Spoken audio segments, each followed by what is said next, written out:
Oh, hello, hello, hello. I don't know if my sound's okay. I know it's been a while. It's been a long time coming, as the Dram Yankees saying in the chat. Uh, can't believe it's been 2 years, guys. So I'm going to try and have a wee entertaining night with you tonight. Got a little sample pack to go through with a couple of lads. We've had a couple of call-offs. There should have been maybe 5 or 6 in, but we've had a few. I think they're maybe getting a little bit of stage fright, but we've got a couple of good lads going to join us shortly. So it's great to be back, guys. It's been a long time. I'm hoping everything's sounding good and it's looking good and all of that jazz. Just a couple of things in the chat. We have who've we got in early doors? So yeah, we had Emily. How you doing, Emily? Dram Yankees here. So yeah, Luis Velez. Hi, first time here for the US. How you doing, Luis? Luis. Hope I've not butchered that. The Yankees in, I think. Been a long time coming. Way overdue. I don't know about that, Jerry. We'll find out tonight if it's going good. I think the Dram Yankees having a wee chat with Louise. Yeah, so I think we've got looking like we've got 11 in at the minute, not 11 in the chat. So if you want to drop a wee say hello, guys, let us know you're there. Feel free to chat away. The plans tonight, guys, we're going to do a little kind of. I did put it down as a Campbeltown lineup, and I was corrected in the comments that it's maybe more a Springbank rather than a Campbeltown because I think I'm missing something from Campbeltown, which is obviously Glen Scotia's missing. If we've got time later, I might add a wee Glen Scotia to the lineup just to kind of make it more Campbelltowny. But yeah, pretty cool, pretty cool. So yeah, Paul Mackay, golfing coach, one of the guys in the background. So we're going to bring him in. I've already checked that none of them are wanted or none of them are on the run, so we should be okay for the night. We're not going to get any raids. So without any further ado, guys, let me bring the lads in. So bring in Dave first. How you doing, Dave? You okay to come in, Paul? Just give me a wee wave if you're all right, mate. Yeah, cool. So here we go. This is the Merry Bunch. We're going to tackle the lineup. Obviously, I think it's the Hazelburn 12, Springbank 15, Kilkerran 8, Oloroso, heavily peated Longrow, and the Kilkerran heavily peated, and it's the batch 3, so it's a really early one of these. So yeah, so the guys are piling in. So I'll leave you guys. I'll let you introduce yourself, Dave, first. And tell them a little bit about you, and then Paul can follow up if that's all right. And I'll take a wee breather and have a wee drink of water. Hi, Alan. I'm Dave from Essex. I think you all guessed with my accent where I'm from. Anyway, so yeah, from Essex. Love all things whiskey. I'm very promiscuous with whiskey. I think I do sway more for the funky type of whiskey, the Edredors, and especially obviously Springbank. It's no giveaway that the funkiness is there. But I like all whiskey, especially Springbank. Yeah. Okay, here's the coach. Yeah, I'm here to teach you all tonight how to play golf and drink whiskey, apparently. So yeah, I'm okay. Paul. I'm from Glasgow, where you may or may not understand my voice. I think Alan's got a stronger Glaswegian accent than I do. Do you think so? I think so. Yeah, absolutely. I think we might put a poll about that in the chat, mate.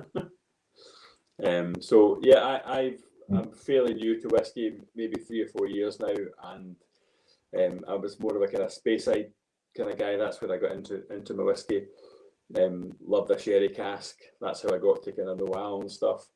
And then over the last year or so, things have changed an awful lot. Still like my sherry casks, but get into the kind of the Campbeltown funk and just learning more about different whiskies. And yeah, I've yet to find one that I don't like. So yeah, all very positive. So cool. So have you tried the Glenallachie, the Meikle tours, and have you tried to tackle any of them? I got them a couple of years ago when they first came out. I got the sherry cask and the Kilkerran.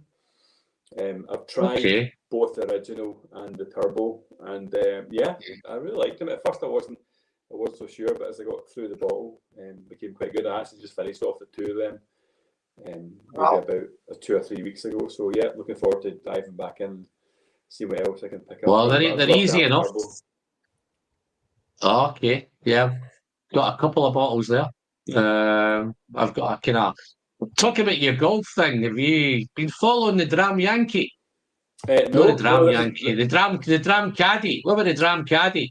Yeah, so like I've been teaching full time for a long time now, and I did say to my wife, because we're up in Speyside 2 or 3 times a year, and I thought, do you know what, I'd love to involve whiskey and golf together. And then I seen this thing about the Dram Caddy. I'm like, oh, hold on a minute, he's doing what I want to do. So absolutely. Yeah, so well, I just following his stuff now, but yeah, really interesting. Just to let you know, he came down to Manchester at the weekend, so we spent Saturday night with him out in Manchester. They had his kilt and his Robbie Burns t-shirt and everything on, man. So it was pretty cool. Yeah, Highland Hamish, he's a good lad, man. Yeah, but yeah, that's what his kind of passion is tying up the whiskey tastings with at the golf clubs. Yeah. So all the whiskies are kind of got some golf meaning when he chooses the whiskies pretty much around golf. So yeah, pretty cool. Yeah, so are you ready to crack in, guys? Have we tackle the first one? Yeah, absolutely. Hazelburn, take it away. What he's finding in there? Well, this is the first one that I started to smell, and this is right up my street. I get black cherries. Wait till you come along the line. Yeah. No, so yeah, there's a lot of dark fruit, berry fruit. You're right, but it has. Yeah. It's starting off with that. It's got that wee unmistakable, funky Campbelltowny vibe going on right away. And if you're not aware of the Hazelburn, that is the kind of unpeated Hazelburn. So, but this one is 12-year-old Oloroso, 49.9% ABV, and they only produced 9,000 bottles of these. But yeah, right up front is that sherry hits you straight off, and that unmistakable Oloroso. Yeah, no, it's lovely. What about you, Dave? What you finding similar? Yeah, I'm getting obviously the sherry's lovely. It's lovely and clean sherry. The funkiness is definitely there. You can see it's triple distilled, nice and smooth. But I'm getting a lot of figs as well. A lot of figs. Figs, dates. Yeah, figs, dates. It's more fig forward. I know Paul was getting a bit of raisin, but I'm finding you right. I'm getting more fig and date than raisin. But I'm sure there'll be some raisins in there. Actually, there's a bit of salt there as well. There's a bit of salt there as well. Yeah. At the end. Salty. Oh, salivating, man. Look, big man's right in, straight in, sending that right down the hatch there, wouldn't you? Eh? Mamma mia. That's what the dram that is. Wee bit of chocolate. Wee bit of chocolate as well there in the nose. Yeah, they got dark chocolate from it. But it still has that kind of damp, you know, where you get the nice Campbelltown funky thing, it's more like, you know, if you get an old basement, you know, an old damp basement, that kind of vibe. But the mix with the sherry, it's beautiful. So this is a fantastic one. Just to give you a quick idea, this is all I've got left of it. Look at that, man. But that's the bottle. Yeah, 49.9. Real nice. I'll tell you what, Alan, it doesn't drink like a 50%. Yeah, absolutely. Yeah, it doesn't smell like it either. That's a lovely dram.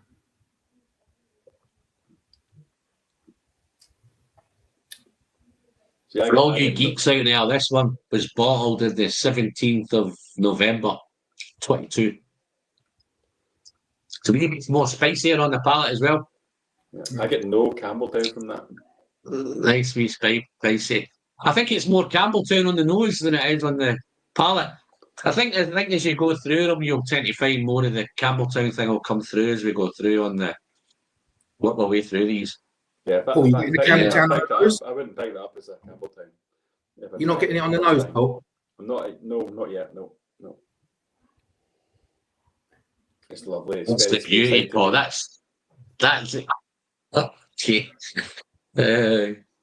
But yeah, no, I think it's the sherry in it. It's definitely beautiful, clean, wonderful sherry. Yeah, I get more. Just more a quick more one. figs on the palate. Yeah. Jerry, we tried to call you last night when we had him in Manchester. He was going to upskirt you on it. He was going to send you a nice wee photo of him upskirted, but you didn't seem to pick up. So we tried a couple of times to get a hold of you. But the lads were out last night in Manchester. So yeah, just a wee quick chat. You know, the guys are all chatting away to each other. So yeah, I think I've done all right so far. We've got 25 in. Let's see how long we can keep these 25 in the chat, guys. Yeah, on the palate, that one. That's more kind of jammy, sticky. I think I'll get a wee bit of orange in the palate as well. A wee bit maybe marmalade, raspberry jammy, strawberry jammy. It's definitely more sticky on the palate. I think they're all still there. I think it's the dark berries coming through as well. You can definitely get the dark berries, the figs, and the spices there as well. Yeah, there's lots of spice there. So it has pretty much everything going on. So it's interesting. It's complex. Don't know if you can see how oily it is as well, man. It's real nice and oily on there as well. But yeah, real nice. No, I thoroughly enjoyed this. I had a wee chat with Paul earlier, and one of the things that we were talking about is the longer these bottles go down, then yeah, this one was certainly one of those that's kind of got that. This when I started pouring these out, guys, this was about halfway down the bottle. So, but yeah, no, it's pretty cool, pretty nice. What's that? Still a bottle or two left over from that trip in 2022. You generous? Okay. Yeah, no, Jerry was like, is that too long? That's been 2022 since you were over. Wow, yeah, I think Gabe's came in. No dramming for me tonight. Okay. Yeah. The Gabe was a wee bit worse for wear. He's had a busy weekend on the booze. I think he was sending everything down the hatch. Whether he was responsible or not, I'm not too sure. But he's had a good weekend. But it looks like suffering a wee bit now. But it looks like they are. Let's see, Cool Runnings is in. Wow, I've got a few in from across the pond. Yeah, pretty cool. So yeah, the verdict on that, guys, is that a winner? That's definitely a winner for me. Good start. Yeah, absolutely.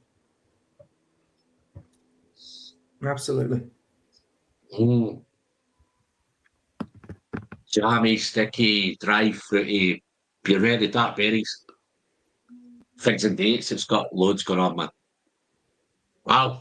I think all these Campbeltown whiskies, they all benefit from leaving, as you said, leaving them out. Let them air for a little while. Absolutely. Yeah, I poured these. It'll be over an hour ago now. I poured them, but I had to cover them up because the room was just. I thought I was in Campbeltown. I thought my basement had gone on. I thought my room had gone all damp and funky and dusty and done it. Yeah, you wished it had. Yeah. So how long have you been into whiskey then, Dave? About 8 years. Yeah. I'm catching up. About 8 years. Wow, okay. About 8 years. Yeah. It seems to be an older man's thing. I think once you go through a phase in life, I think Paul looks like he might have got it a wee bit earlier than us. What are you trying to say? I'm older than he's got the bug a wee bit earlier than us, I think, But yeah. Who's that baldy in the corner? Is that somebody to do with you, Dave? More than likely. I don't recognise the truth of society. Who's that baldy in the corner? What I say is that's shocking, man. At least you're drinking some good whiskey, though, aren't you? So yeah, got a few 8 years. He's still wearing the same T-shirt. I think some of your boys are in here, mate. I think some of my boys are definitely here now. Yeah. Okay, so let's just cleansed my palate there. We'll tackle the next one. This is a Springbank 15. 46 ABV's dropped to me back and leave it back on this one, but this is from October 2020. This one, I'm getting a wee bit minty fresh, wee bit of menthol, I think, on this. So it's completely different for the last one. This, Yeah, mint toothpaste. yeah, minty. Well, I've got menthol mouthwash written down here. So I've got that minty, fresh, menthol, wee bit herbal, wee bit chocolate.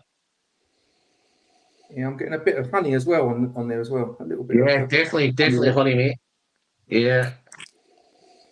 So I can't understand how I'm getting mint and Oxo Cube at the same time. Well, that's the kind of power of. But I wouldn't even said whether we'd mentioned Oxo Cube, but that's the first time I've ever heard Oxo Cube in a nosing. Definitely not getting that Oxo Cube. Definitely not getting Oxo Cube. I'm not finding that either. Or maybe it's more Bovril. I don't know whether your sample's been a wee bit tainted, Paul, but I can't seem to find. Remember, I've been out for 6 hours today, so things might have changed. Right. Did you have some bisto on your dinner? I never had dinner. That's probably the problem. Right. But yeah, Like a barbecue. This is a wee bit. This is a wee bit of that.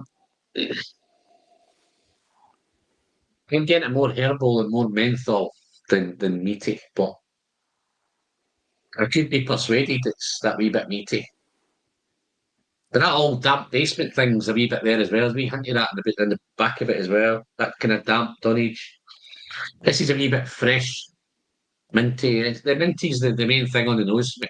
Let's see what goes on in the palate. Colours, yeah, it's a nice, lovely colour. I think this 15s can be quite challenging. I think some of the 15s can have a bit of sulphur in there. I don't actually mind sulphur. If you're sulphur intolerant, 15s can be a little bit challenging. But this one, I'm not getting any sulphur at all. None. See, I've got Campbeltown funk from the palate now. Definitely got some of that maritime. Wow. But I wouldn't have got that in the smell. That's lovely. It's amazing how they change, isn't it? Are you tasting Oxo? No. Tasting Oxo and Bisto? No, they're gone. They've gone now. That must have been nice wee spicy thing again. Yeah. There's a lovely bit of sweet and sour going on in that as well. Nice sweet and sour. Lovely. Sugar, Demara sugar. This lad's diving into you, Dave. Yeah, I know exactly who they are now. I've worked it out. My time will come, Alan. My time will come. Yeah, right, okay. But yeah, no, that's a wee bit more. Although that's the 46, that's is on a part. That's how easy that first one was at nearly 50. This seems a wee bit punchier than that one did. Yeah, it's got a bit more spice to it than the other one. Yeah, spicy, wee bit woody, cinnamon, maybe a wee bit of ginger, maybe. Oh, and a wee hint of maybe a wee bit of leather and tobacco. Yeah, so I had on the back end, yeah. A bit of pipe tobacco. I've just put a little bit of water in mine, a tiny couple of drops. Pipe tobacco, but only a very slight, just a slight hint. So this, for anybody that doesn't know Springbank, this is their lightly peated stuff. So there's wee hints of peat. So I was given the Springbank 10 about a couple of years ago. And I couldn't go on with it at all. And again, I think it was said earlier, halfway down the bottle, I'm starting to enjoy it, but this is immediately phenomenal. Really nice. And I'm getting the tobacco. I put a bit of water into it myself. So. Yeah. So there's one of your lads. Is that Springbank 15 one of the ones you stole from me? Yeah, Neil goes to Springbank. He's probably there 2 or 3 times a year, so he can mule stuff back. And I can every time I pay him a visit, I maybe try and, you know, I don't steal it, but just for clarity, I've paid him for every bottle I've ever had off him. How you doing, Neil? You okay?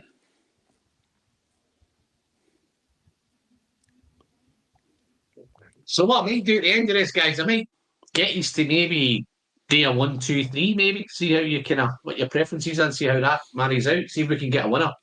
Sure.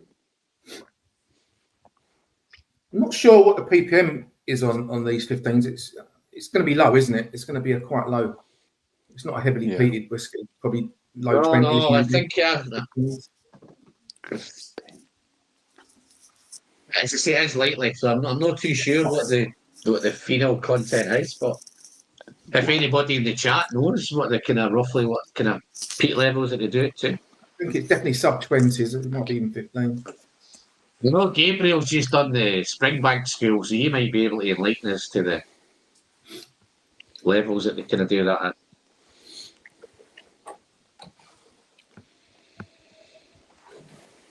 I see in the chat somebody remembering me for London Ambulance Service days. That was a long time ago. Whether that is Truth of Society. That's the guy that's been bullying you all day. That's the guy that's been taking the piss at you all night. I'll find out who he is, don't we? He or she. I'll find out. I'll get him. I will get him. Wow. Yeah, I think they're getting you now, mate. Yeah, that was always going to come out. I'm afraid it was always coming. Yeah. But yeah, no, that's nice as well. That's beautiful. Maybe a wee bit of grapefruit heading towards the finish as well. You have a citrus, grapefruit, maybe a wee bit of orange again. So yeah, nice.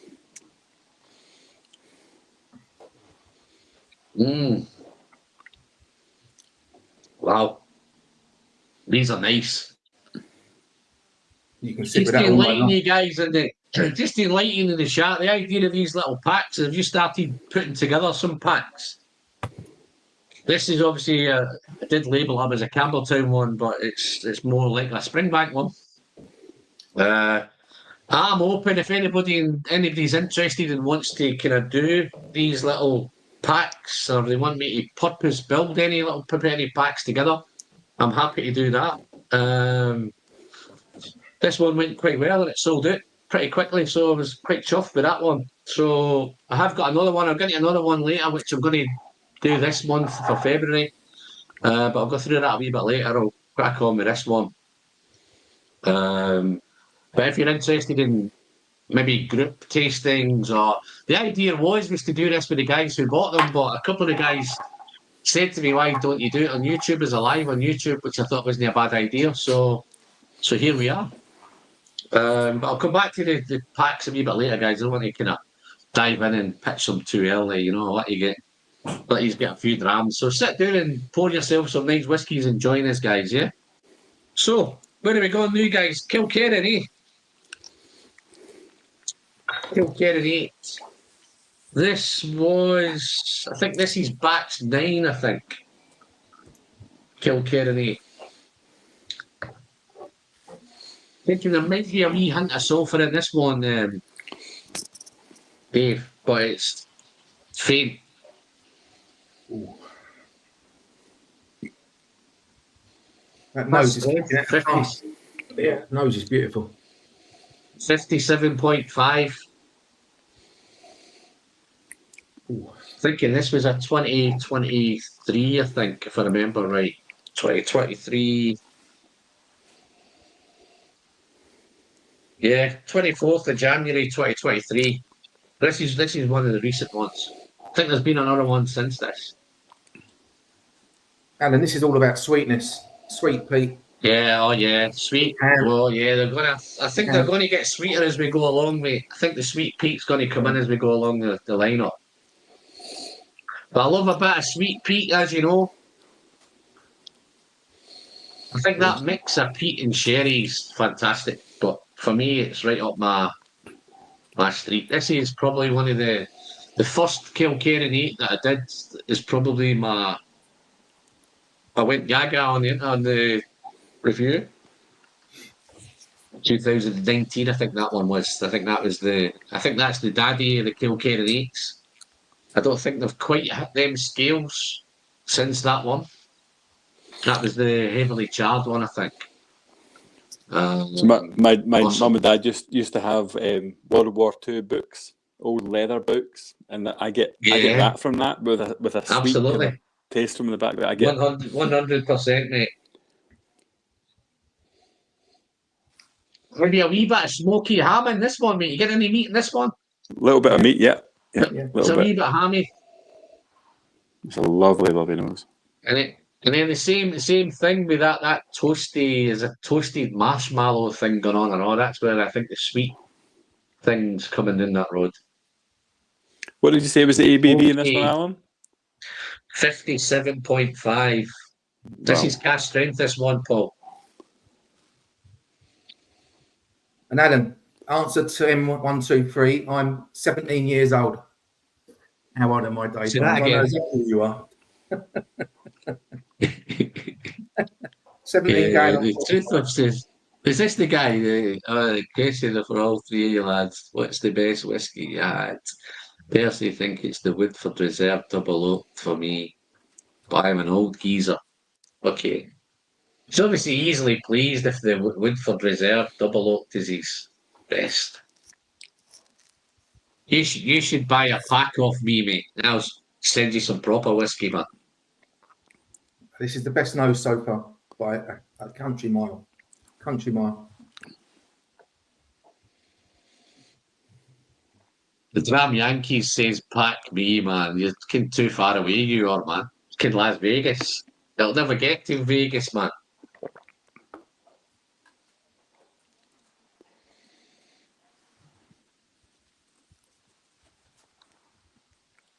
Maybe blast through this group while I'm sitting. What's this one?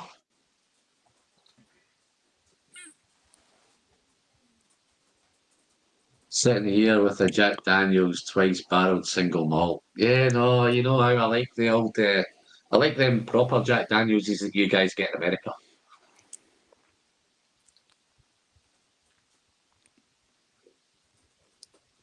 There's a question, guys. What's the oldest whiskies you've ever had?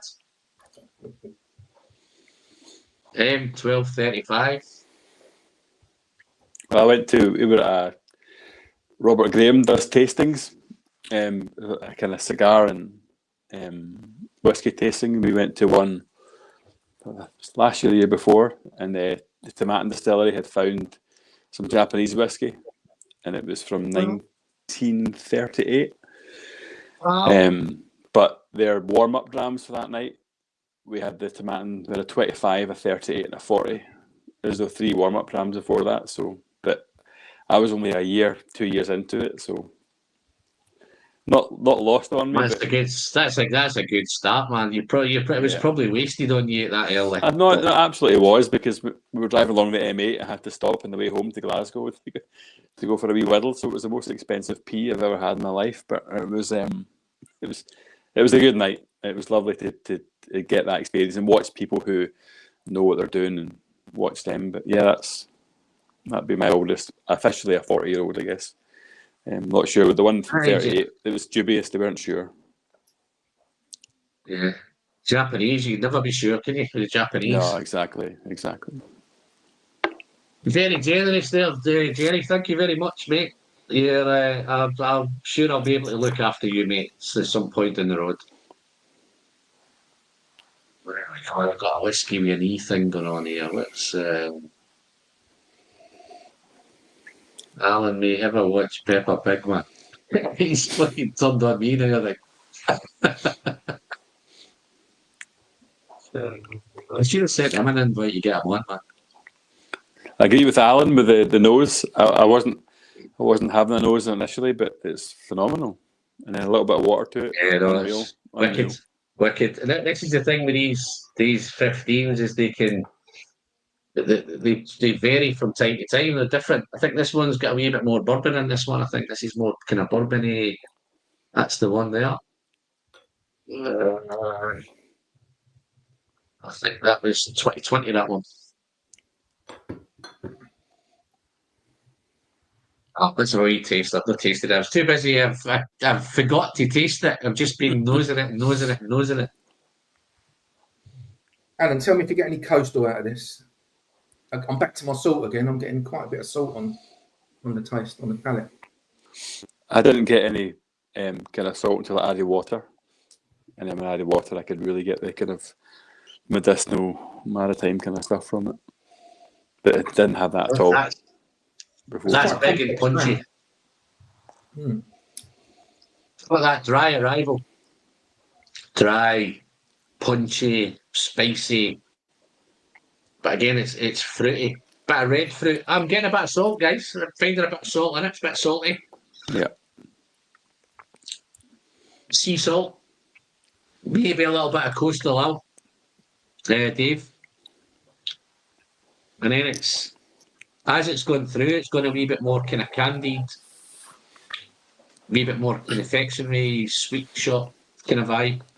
But then it's heading to the finish, it just becomes much more sooty and earthy and dark dried fruit, figs, raisins, chocolate. Wow, there's loads of Gender on with this, man. This is one of the better. And I'm saving this one for later on.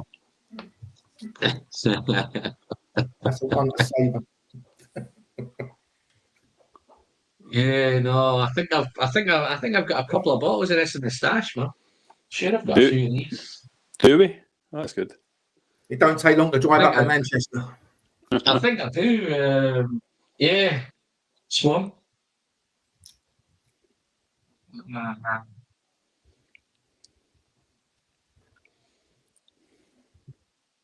I've got two in the bunker.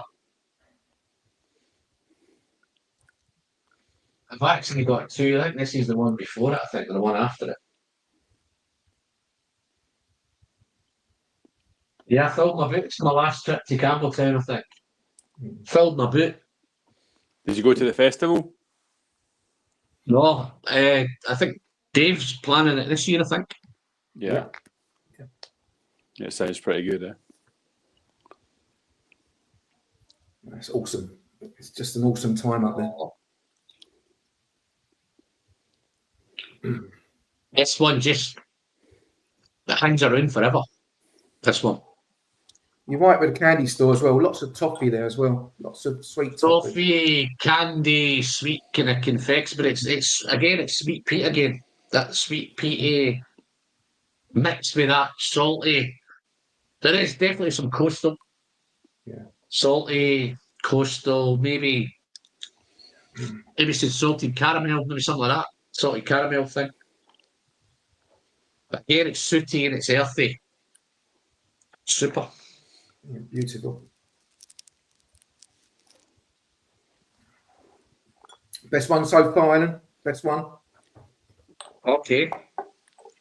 Well, I'm hoping you say that with the next one as well. Then I've been doing my job right.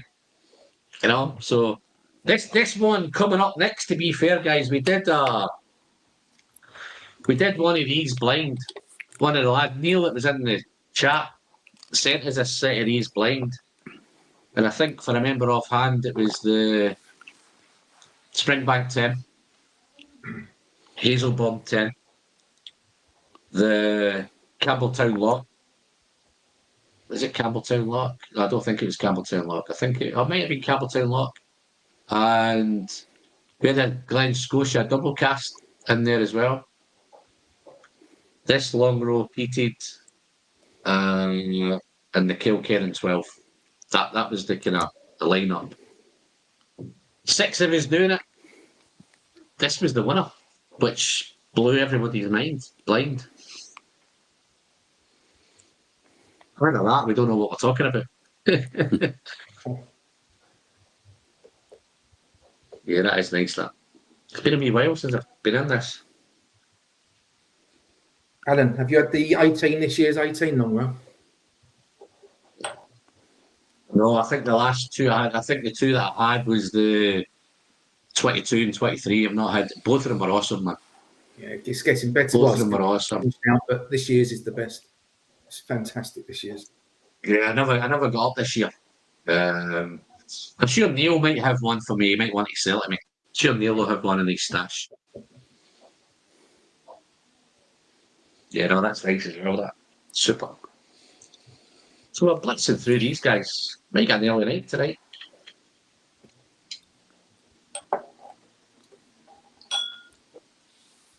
That's very light, very floral. Absolutely floral for a peated whiskey. Yes, it's definitely that sweet peat thing, and it's punchy. This ticks a lot of boxes. It's cast strength. It's punchy. It's powerful. It's intense. It's coastal. It's salty. It's complex, man. Its complexity's off the chart. It's meaty on the nose. But that meatiness doesn't go through into the palate. It becomes all red fruity, spicy, candied confectionery. It's awesome. Salty caramel, figs, dates, all that stuff's all there, man. It's fantastic. Wow. Okay, so let's try this other one. You ready to go to the Longrow Peated? Yeah, I'm on it. Wow. See, that's different again, isn't it? Ooh. That's funky right off the bat, that.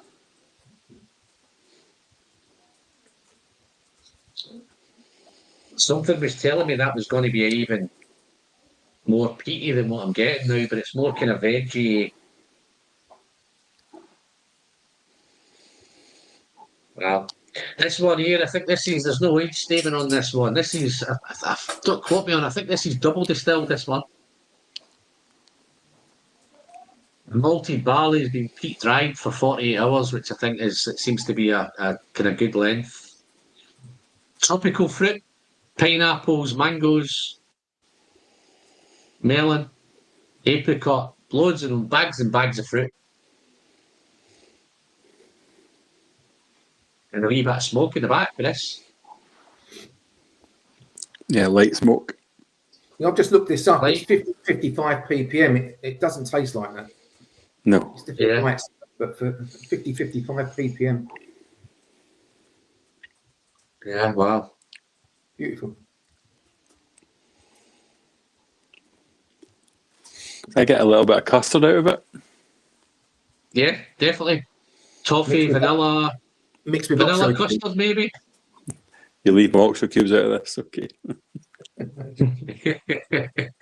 that smells a wee bit better than Oxo Cube, didn't it? Wee bit of custard, wee bit of There's vanilla nothing. custard. By the way, there's nothing wrong with an oxo cube. Okay. Nothing wrong with oxo. No, okay. But I don't know about in my whiskey if I wanted Oxo in my whiskey, but or else Hamish there, man. Hamish is in. I take it he must have got home in time then. Greeting from Inverness.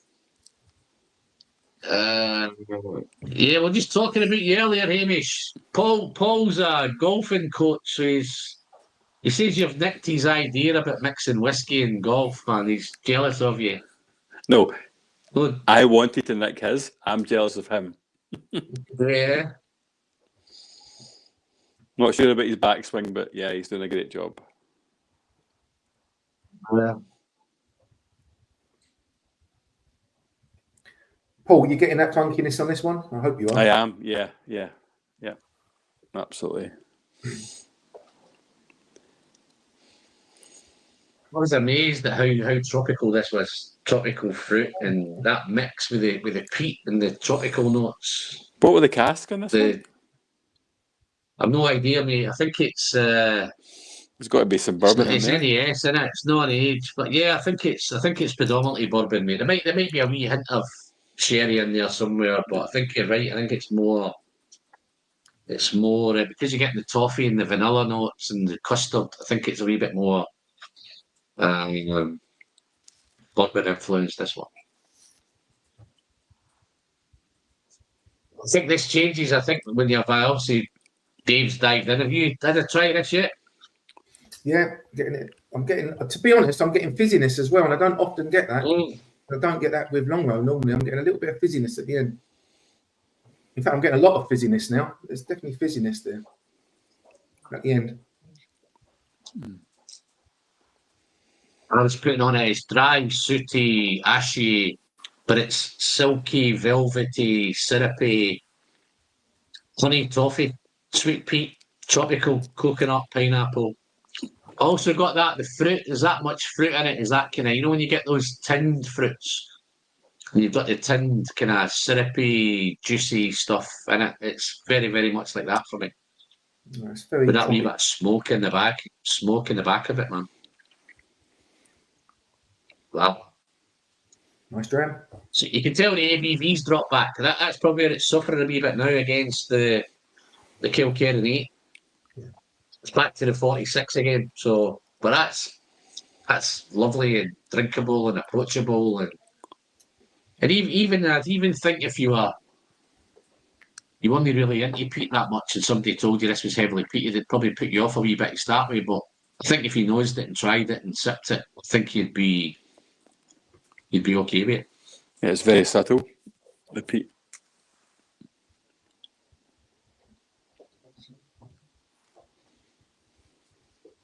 Wow, it's a nice dram.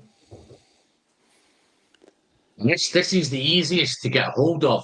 I don't think there's any issues getting a hold of this with from Springbank. I think this is easy. You can pick this up really anywhere, I think. And this is under 50, I think. 50 quid. Just under 50 quid.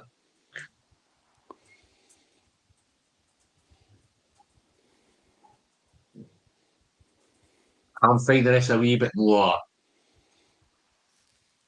syrupy, juicy, rather than kind of that fizzy thing you're getting. It's a wee bit more tinned fruit for me, but smoky fruit, cooked fruit maybe. Maybe a kind of pineapple on a barbecue. That kind of cooked pineapple.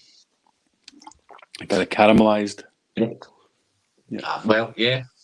But it's definitely sooty and syrupy and spicy, and because again, there's enough going on. I don't think you'd be disappointed if you spent your 50 quid on this. No, it'd be £50 well spent. I think the peat, and I can't really visualise this, but I'm getting that sort of dusty peat rather than a bonfire. Yeah. Peat. Certainly not medicinal. No medicinal there. It's like a dusty peat. I've put kind of distant bonfire in the, you know, maybe there's a bonfire maybe in the next street, something like that, you know, that kind of whiff coming over. We don't have bonfires in Essex. We have houses on fire, so it's be 4 doors along it'd be on fire.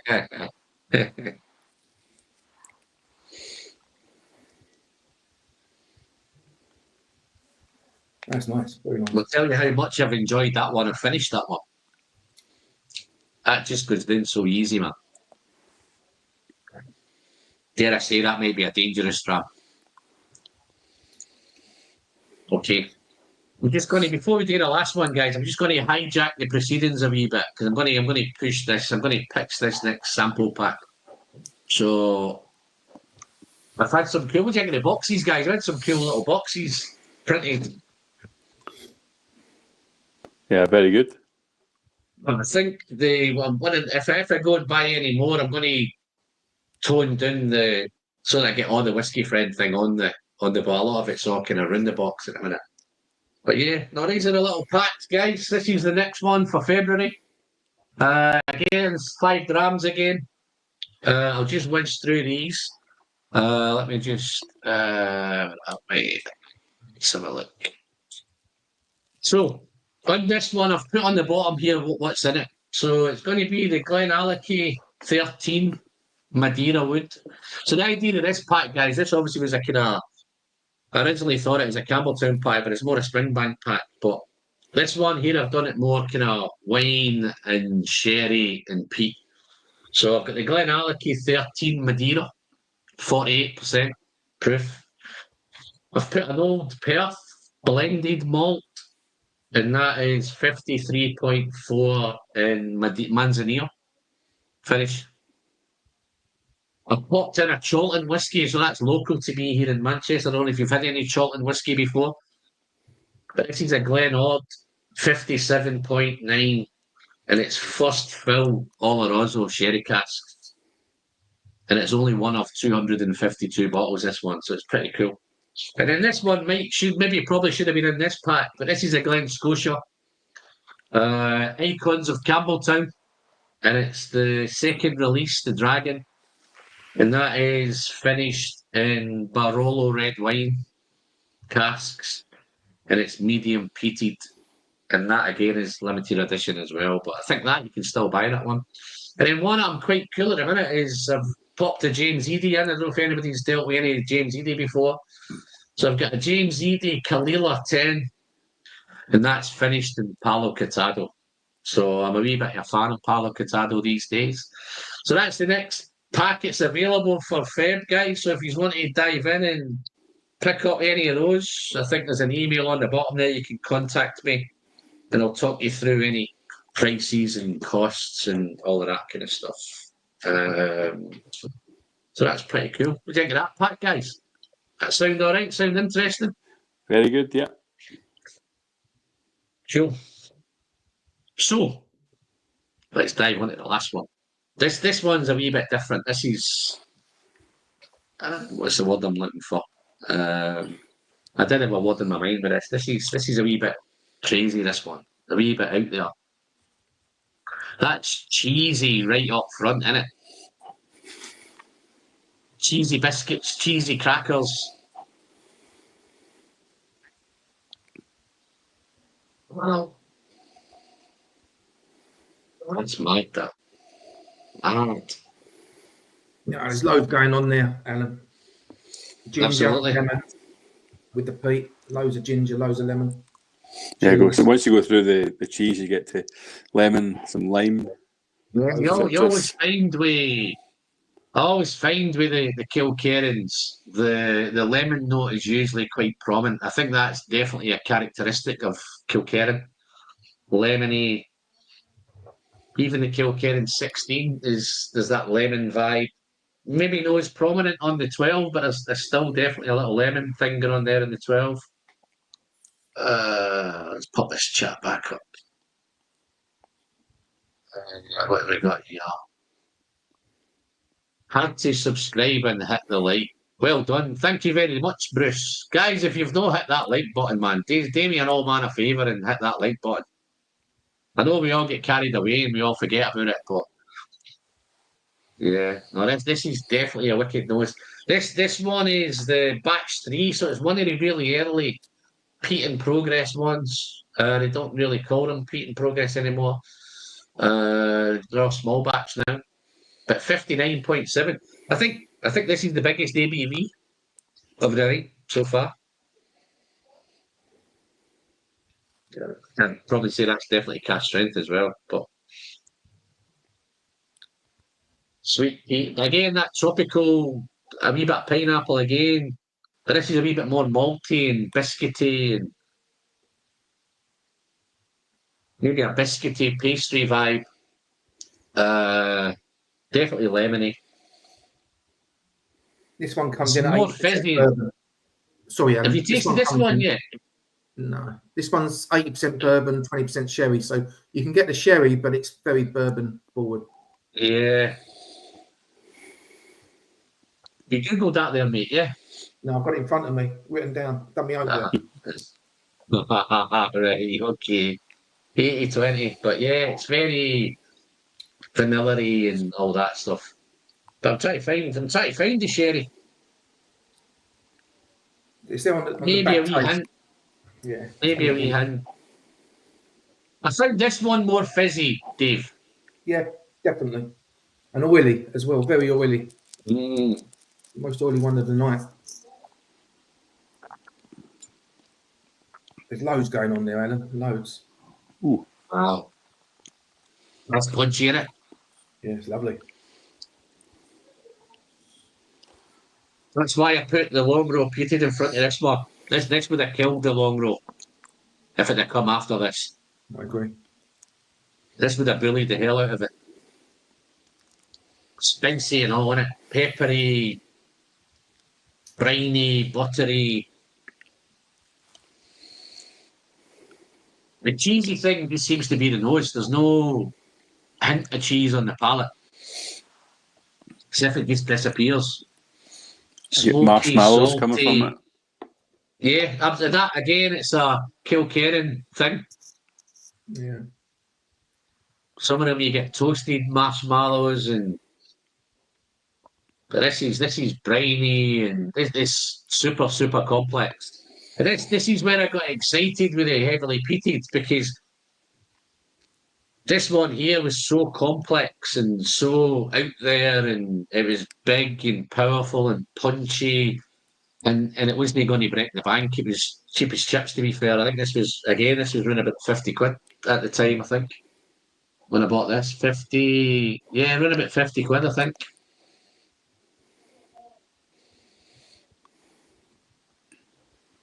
No, you wouldn't complain if you spend 50 quid on this, I don't think. Jeez. No. I still don't think they've gone crazy. I think they're still round about somewhere 50, 60, somewhere in there. I don't even think they've gone daft, the prices. This is really interesting. I think this is one of the ones where you think, if you go back to maybe before you guys got into whiskey, maybe go back 10 years, nobody would can entertain anything under 10 years, gone back 10, 15 years ago. Now we seem to have been that wee bit of marketed or brainwashed, and now we find that it's acceptable to, maybe do a non-age statement whiskey or a 5 or a 6 or a 7 as long as they're good. But it's amazing how they change. I think you got it on the head. If it's good whiskey, it's good whiskey. Yeah. Absolutely. And if it's not silly money. This saltiness, again, I know it's been a theme with me for the night. This has got bags of salt. This has got the most salt of the night. Yeah. On the back I think it's a Campbeltown trait. I think most of them have got that kind of salty thing going on. I think that's where they are. It's where it's Campbeltown, it's coastal, it's Dunedge warehousing and all that kind of stuff. I think it picks up that sea air. It's right on the coast. Yeah. Yeah, definitely get more salt from this one than any other ones.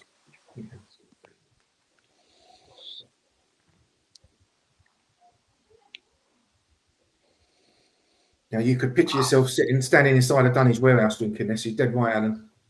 You get that Dunedge, that earthy smell coming up, and the taste of the as well. Damp, it's a theme with a couple of them with that damp kind of basement or cellar or the old, what you're talking about earlier, Paul, about the old dusty books and the old leatherback binders and stuff like that. There's a mix of all sorts of stuff going on. It's super complex, but It's quite oily as well, isn't it? Yeah, it's lovely. It's ticks a lot of boxes. This is why I put this one at the very end, because it's it's heavily peated, but there's so much going on. That's just coating that. I don't know if the camera can pick that up, but it's just coating that up beautifully. Let me just see if I can change that a little bit.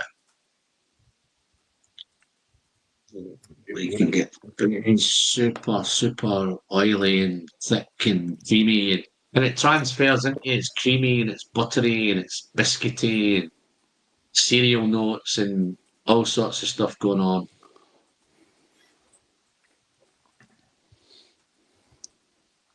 Ted Brooks is in. How you doing, Ted? Nice to see you, big man. Ted's one of my Patreons. Big tip of the hat to you, Ted. Wasn't it for one of you guys, I would probably still wouldn't be doing this, man. I've bought multiple Glenfarclas 25s. But it's been a nostalgic mood. No, I think Jerry texted me earlier in the week about he's got a chance to get and picking up some Glenfarclas 25s. But I remember the days I was paying 99 quid for them. But as usual, the pricings went mental and it's jumped up to 250, 300 quid for a Glenfarclas 25 at 43%. I definitely wouldn't touch it at that kind of money. But he seems to think he can pick it up for about 100 quid in the States, 100 quid, 120 quid, which I think is definitely. And I think Jerry's got a wee bit of thing for Glenfarclas anyway. I think he's a Glenfarclas fan. And I've just picked this. I don't know if you've noticed my wee whiskey bottle, a wee water bottle. I picked this one up as a flask. It keeps everything cold, man. So it's the Glenfarclas. I was at the Southport Whiskey Festival, and instead of giving out bottles of water, they gave out these, man, which I thought was a real cool idea to do, man. But it keeps everything freezing. It's a nice little flask. Pretty cool. But yeah, no, he's a Glenfarclas man. Looks like Ted's living the stream, man. Wow. Oh, wow. You could just sit and nose this for donkeys, couldn't you? Hmm.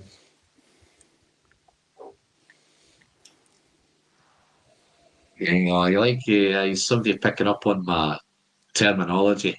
You keep saying the word "we." If you got to take a tinkle, lad, then just go. Yeah.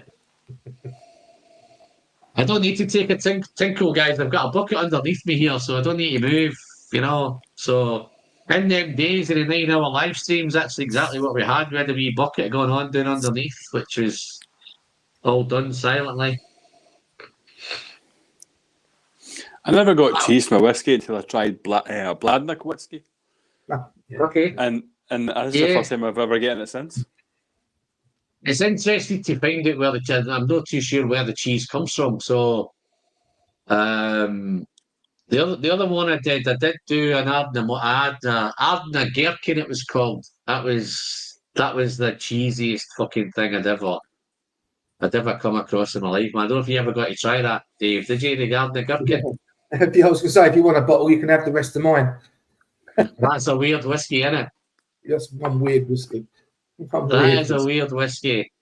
I picked that. I managed to try that at the Manchester Whiskey Festival, man. Yeah, he had the bottle of it under the table, man. But it was a weird. I think it was an accident that happened with whiskey, and they were either going to dump it, and they decided just to bottle it and have the Ardna Gherkin theme, so it kind of worked. And I think they did all right. I think they got rid of it all. I think it's kind of having a laugh with everybody. That's definitely an off-cast. There's no question about that. No, it's definitely it's a weird whiskey, man. So let's try a wee sip of this again.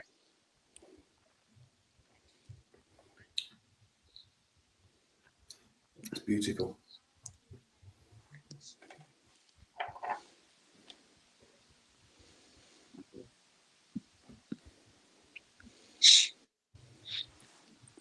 Yeah, it's not. Awesome. It's not a nearly 60% whiskey, is it? 59.7. Yeah. Punchy. Are you trying it with water? Yeah, put a wee bit in there. Yeah, let's try. How's that done with it? Did it take a wee bit of spice off, or has it made the spice even more? No, it gave it more. The smell out it was still cheesy, but the palate was even better, and then the finish was even better again. It just died it down a little bit, but it was still very, very complex for a young whiskey. Well, we're assuming it's a young whiskey. Yeah, I think this every time was probably about maybe 5, 6, 7, maybe. Unless Dave's done his homework and it tells us how old it is. I think the water tones the cheese down a wee bit. So it's maybe now a wee bit like maybe melted, toasted cheese, maybe. But it was a wee bit more pungent before I put the water in it.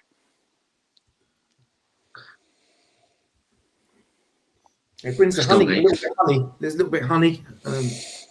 Definitely brings the water brings the vanilla back to the front as well. Yeah. Yeah. So any vanilla custard in this one, Paul? Yes. But also getting a honey creamy cheese, whatever that is. No oxo. But Wicked, man. No, but this is the beauty of tasting things, man. That we'll all get different things, man. I think Paul's going to finish off tonight with cheese on toast. You're going to have cheese on toast with a bit of oxo cube on the top tonight. Do you know what? Just sprinkle that oxo cube on top of it. Why not? That'd be your dream whiskey. No, I'm not a big fan. Yeah. Well, no, I do. Oxo cube. No, I do like it. I like going to Rangers and getting my son only recently went to have his first pie in a Bovril. Yeah, Oh wow! He was all over it. Did he chuck it? Did he chuck it? Did he chuck it at anybody? No. He's like me. He learns to eat his food. Okay. Not chucking any pies, man. No. No, too far away from the I other remember, I, fans. me- but I no, remember, I remember back in the day that was always a thing, man. About chucking pies, man. I think Nah. if I remember rightly, I think who got pied, man? A load of pies chucked at him. Don't think it was. I think it might have been Celtic fans that chucked a load of pies at Maurice Johnson. I think he went to take a corner kick and he got fucking pied. Well, Gaza used to get the Mars bars thrown at him, and then he took one off and ate it.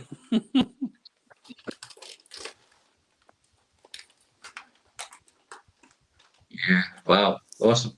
I think the waters helps this a wee bit. I think it takes a wee bit of the edge off. Yeah, it's not Rounds it out sharp a or wee bit. I spicy. think. You know? I think it rounds it out.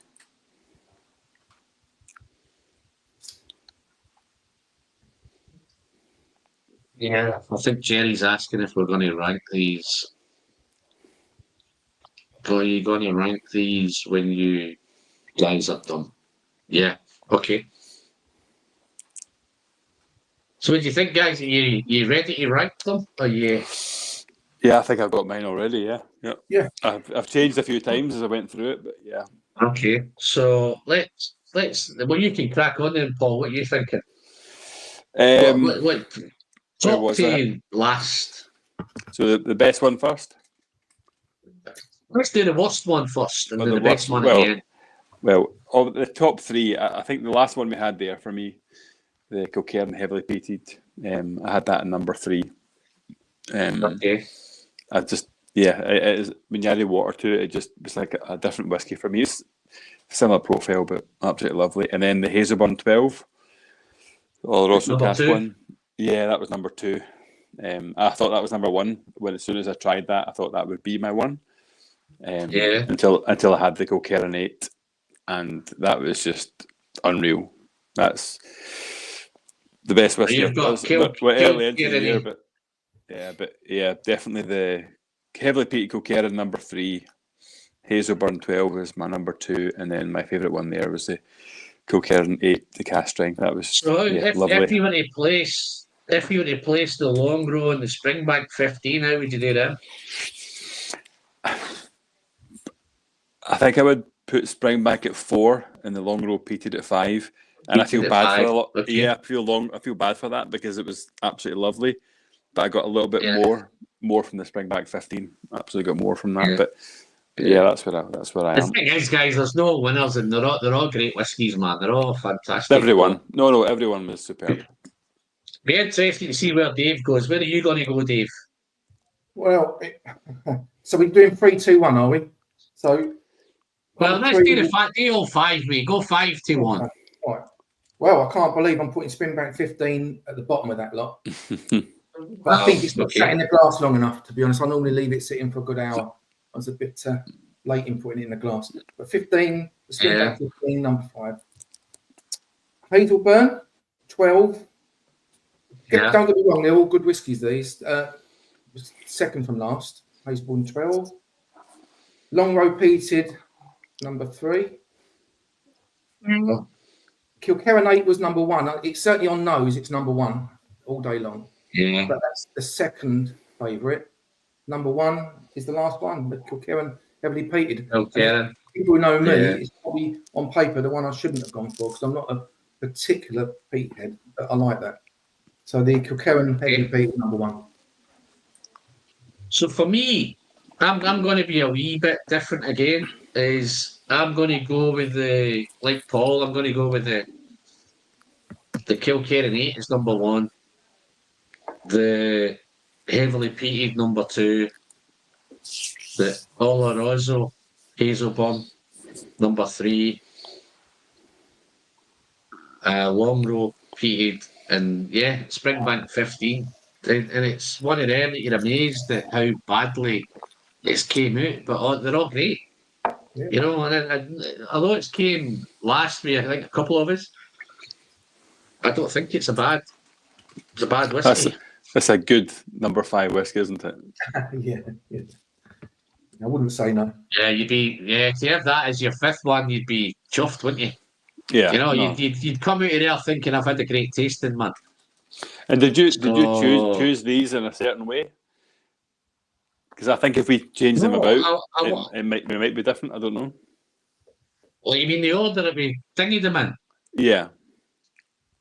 So I thought I took it probably by 8. But I think the reason I did the Hazelburn first is because it's triple distilled. It'll come across smoother and more lighter that way. And it was 49.9, so it's a decent ABV. But then I think because it was unpeated, that's why I did that first. I think that as you go through now, they're getting more lightly peated into heavily peated. So I think that's why it was obvious to put that one at the front. Wow, Molasses has came in. How you doing, Molasses? He's in, where is he? What's the word I'm like? Oh, well, I've lost where he is, man. States somewhere, man. Oh, it'll come to me. Sorry, Molasses. I'm sure you'll remind me where you are. It's been a while. We've got Germany in. From Germany. Great tasting. The problem I'm going to have with the tasting, guys, is that I've gotten in big to start with. So it's like anything going after that, it's going to be a hard, tough act to follow, isn't it? So hopefully I've tweaked it up a little bit. I've kind of got rid of the kind of Campbeltown, edgy. I know there's one Glen Scotia in there, but I think it's going to do more a kind of winey, sherry vibe rather than the kind of Campbeltown funky vibe. But yeah, no, that's the hardest part now, and hopefully you guys like the packs and you're happy to pick some packs up. They're inexpensive. It's not about making any money, guys. It's just about having something like this where I can come down maybe on a Sunday night and go through them side by side and taste them. And you might have not tasted them before, or you might have tasted them. It might have been a long time. So if you had the Kilkerran heavily peated, that would have been a long time ago. That would have been at least 4 or 5 years ago. You had that. So it's just great to put some whiskies together. I've got enough whiskey that I can do it, so it's easy enough for me to put the packs together. It's just whether you guys are pull the trigger and dive in and pick them up. And I'm thankful for you two guys, and I'm thankful for the rest of the guys who did pick up the pack. I did do one for one of the guys in my group. He asked for a specific one. He wanted a Isla pack, so I managed to put a pack together for him. And he's chuffed with the price that I gave him. He actually said it was too cheap, and he sent me some more money for it. So that was full Ardbegs and Lagavulins, and he wanted his Isla pack. So yeah, so if you want to do specific packs that you want me to make, or if you want a Speyside pack, or you want a sherry pack, or you want a bourbon pack, then whatever.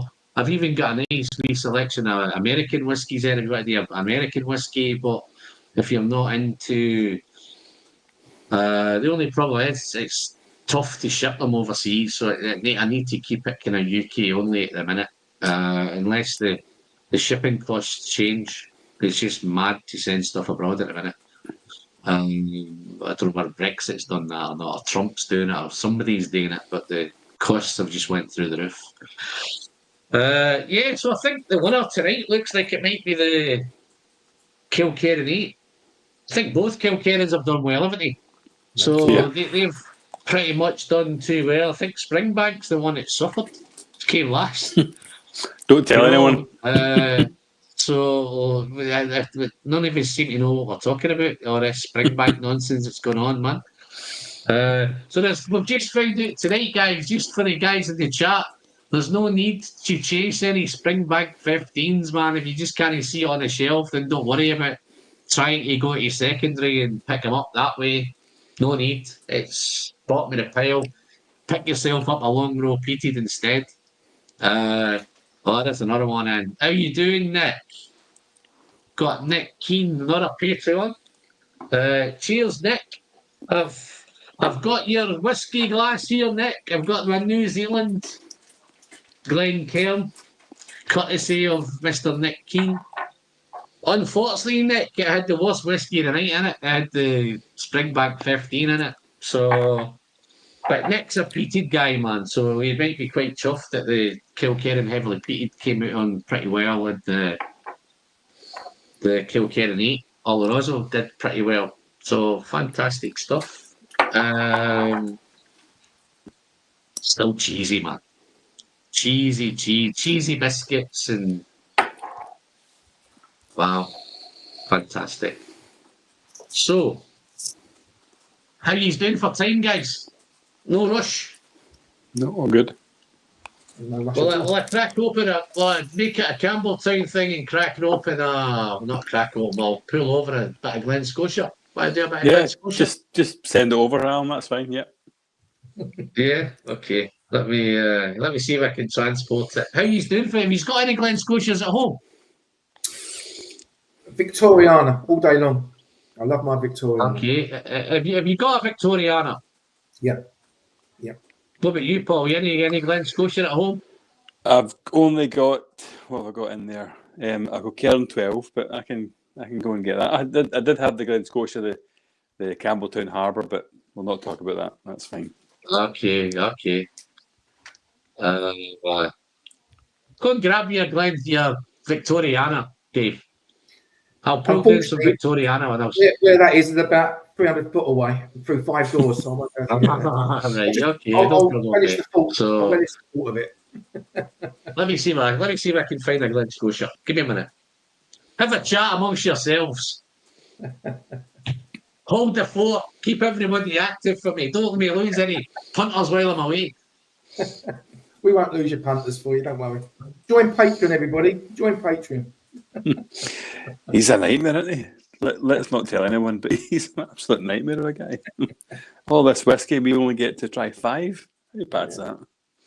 I can't believe that Springbank was the last of a line of 5. It just goes to show you how Kilkerran's coming on. Yeah, well, as I said, I had the 10 earlier a few years ago, and then I smelled the 15 tonight, and I thought it was amazing. But when you put it amongst them, it not that it was lost, but it was amazing to think that would be number 5. Amazing. I can see that lovely Victoriana there. Yeah, right. He's come back. Right, shh. Don't say anything. Yeah. No, I've decided not to dare a Victoriana. I can't reach it; it's too high up. I need to go and get my ladders. I can't see. You get a wee stool from IKEA. Yeah. No, this is. I don't know if you've tried this one. This is the heavily peated PX cast finish, 8 years old. It was one of the Campbeltown Malt Festival. This one. This was the 2022 Peated Cast PX, and I know I'm going to. I know you can't smell it, taste it, but hopefully I'm not going to get too excited when I nose it and taste it myself. But let's put. But this was fantastic. Actually, this was probably my second favourite of the Malt Festival bottles. I think my favourite was the Tawny Port. I think was the third one. I think this was third, fourth. This is the fifth one. And I think they've just done the White Port and the Fino was last year's cover. But this is just awesome. Glen Scotia. Wow. But Peated, it's PX, so it's see here, I think it's Peated PX. Limited edition, but I think they're all limited editions. But this for me, this one again, it's sweet, fruity, sweet peat. Again, I could spend, what have I been on now? I've been on just over an hour and 15, I think. So I could probably spend another 15 minutes. Like the old cheeky fucker, man. To be fair, I think he's got a point, Alan, to be honest. We've just got your 18 more patrons. Say that again. We've just got your 18 more patrons when you went. All right. Okay. Well, do you want me to go again? Do you want me just to leave his tape? Listen, I'm pretty happy to call it an early night, go upstairs and, say hi to the missus and leave you two to it if you want. As long as you get me loads of kind of likes and subscribers and Patreons and sell me some sample packs. I don't mind. I can leave it to you two guys. I'm just hoping for a sponsorship from Oxo, to be honest. That's what I'm hoping for. Which one did you get the OXO on? Which one was it? I don't even know. Hold on, I took notes down. Do Hold you on. know? Was it The the Springbank Kilkerran? 15. No, the Springbank 15. Is that where you got the OXO? Yeah. And you called it last? Don't tell anyone from Springbank. You won't be welcome. Nope. Oh, No more case bottles for you. if you want to go in the front of the queue, you could just tell them you're the guy that had the OXO note in the Springbank Yeah. 15. It was me. You're Told the the one, the world. chosen one. You told the world. Yeah, my wife has I always told me still to have. think first, then speak. But yeah. Yeah, Mike is he's a Tawny Port man. My favourite festival release. Yeah, I think it's my favourite as well, Mike. This is a wee bit tiny wee bit cheesy, this one. Tiny little bit in it. Not as mad as the Kilkerran. But this is just a real nice nose, but everything, the nose is great, palate's great. And I know it's tough because you can't taste it, man, but just me overindulgent, killing a bit of time, you know. That's all right. I'm getting back If on you the ever get a chance, absolutely, guys, fire in, finish the samples off. Just a quick one on the samples, right? See the sizes. I was curious whether I would do the sizes I did or do a 50 sample, which might impact a wee bit more on the cost. So, are you happy with the sizes, or would you like to see them a bit bigger? No, I think from a sampling point of view, if you've got, what was that, 30 mil, 35, 30? They're 30. They're 30 mils there. Yeah, that's enough. That's So enough to give you everything. I was contemplating. See, I was contemplating whether to do 50s, and then you could share them with somebody. That makes sense.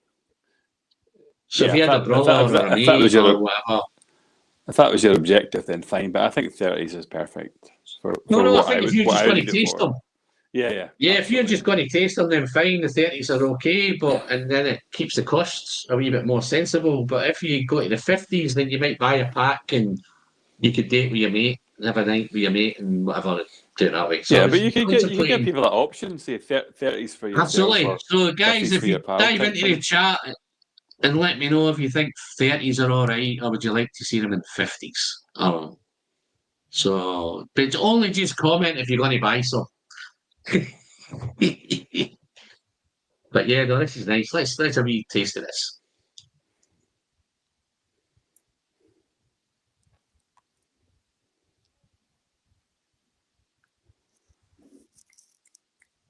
That's strength. Wow. This is another one you wouldn't think it was 50 odd, 54, 56.5. You wouldn't think this is 56.5 either. Wow. Wee smoky thing in here. But it's got that PXE fruity red fruit thing going on. You know, I think Glen Scotia suffers from being in the background of the big mighty Springbank. It's just a lovely distillery. Glen Scotia. It's getting better and better. I'm lucky enough to remember Glen Scotia back in the early 2000s, Dave. And it had the worst branding. And I always remember it had these crazy bottles with cows and stuff and all that on the bottles, man. But they seem to have a better thing going forward now. I think since Loch Lomond got involved, I think they've gone from strength to strength. The packaging's great, the marketing's great, the whiskey's great, and you're right, it's in amongst Springbank. But I think if you're a Campbeltown lover, you've got. I know a lot of guys in the chat, a lot of guys that have contacted me are Glen Scotia fans, man.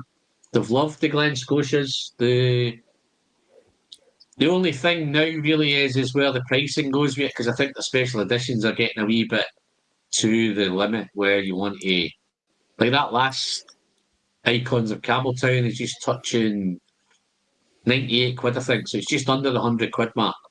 So that was for a 14-year-old. So I think if they do another one of them next year, the one before I think was about 90 quid, then it jumped to 98 quid. That was a 12 to a 14. So I think if they hover round about that 14, 15-year-old, then I think it might tip it over the 100. And I think if they bring it back to be maybe an 8 or a 10, it might keep it back under 100. So I think the pricing's important now, because I think those bottles, to be fair, I know they say limited edition, but you can still buy both of them, the first one and the second one. So the first one was over a year ago, maybe a year and a half ago. The latest one's probably about 8 or 9 months, and I think you can still pick them both up. So I think it's the price that's kind of stopping guys pulling the trigger. 12-year-old at £100 or 14-year-old at £100, and that's where I think people are now getting a wee bit savvy. And it's not the sort of thing I think they're not going to reduce the price. It's where they go with the next one. What price is the next one going to be? Is that going to, again, keep it under 100, or is it going to drop over 100? So it's I think touch Bruce and has go. just made a comment there about, and he's right, there's seem to be plenty of Glen Scotia and SMWS. So you've always got enough. Absolutely. Yeah, there's enough of it round there. So I think as a whiskey, I've not been disappointed with a Glen Scotia. But it's one of them. If you get a chance to go to Campbeltown, then you're going to dive all over Springbank, aren't you? Now that's probably what you're talking about, is where it suffers a little bit.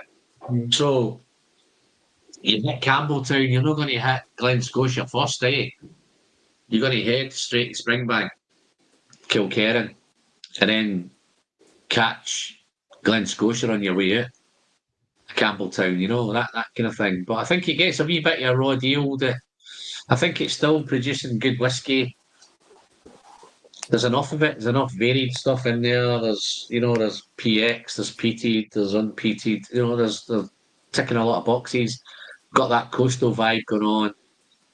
But this was the reason I picked this one is it's one of my favourite kind of the malt festival bottles. And I was surprised when I got it. I think I actually picked up another one just above me here. I don't know if you can see it out of shot, but I've got a Campbeltown 8 that I got from the Master of Malt. I think that was only £40, and that's just incredible stuff. So here's a question for you. I don't know how much do you buy a lot of whiskey? Do you not buy that much whiskey? I think you're just kind of getting into it, Paul, aren't you? So are you not went down that rabbit hole yet of getting hooked with the bottles? Well, I need to be very careful because my wife's like 2 yards that way, so I need to be quite careful what I say. But I've maybe got 50 or so bottles sitting there now. All right. I've now got. So I take it you have them delivered when she's not around. You have them delivered. No, I send them to my dad's house. He's just round the corner. Ah, right. Oh, you too, Paul. You too. Yeah, but yeah. Can I just tell you something, Paul? Yeah. She knows. Oh, I know she knows. She knows everything. Yeah, she just said That's to me, right, I can also count. I tried to hate it for years, man, but she knows. No, I think it was maybe because we go up to Lossiemouth and Hopeman quite a lot. We're always passing by them. I'd always buy pick up something from the distilleries, and over the years I would buy it. And I think what was interesting for me is I would like to drink alcohol to get drunk, and as soon as I started getting into whiskey, I enjoyed it for the taste. You're drunk quicker. Yeah, well, very much so. But it was, and I just what I always got with it was the fact that I never understood how a sherry cask or a bourbon cask or a virgin oak cask can make such a difference. And then even from the new make spirit and that just honestly to this day still blows me away. And then if you add water to it, what it can do to it, and I'll sit there. My son takes the piss out of me. I'm sitting here tonight, right? And I need to hide this from my family. So I've got this and the wee Glencairn pipette. Wee pipette, yeah. And honestly, I just get the absolute, the shit ripped out of me, and I'm just like, do you know what? I don't care. It's absolutely. Let me tell you a wee story, right? We were lying in bed the other night watching a movie. Is this okay to talk about this? Glass. Yeah. She had a glass of wine in her hand, and I had obviously my wee glass of whiskey, and we're watching the movie. But I nosing and smelling this whiskey.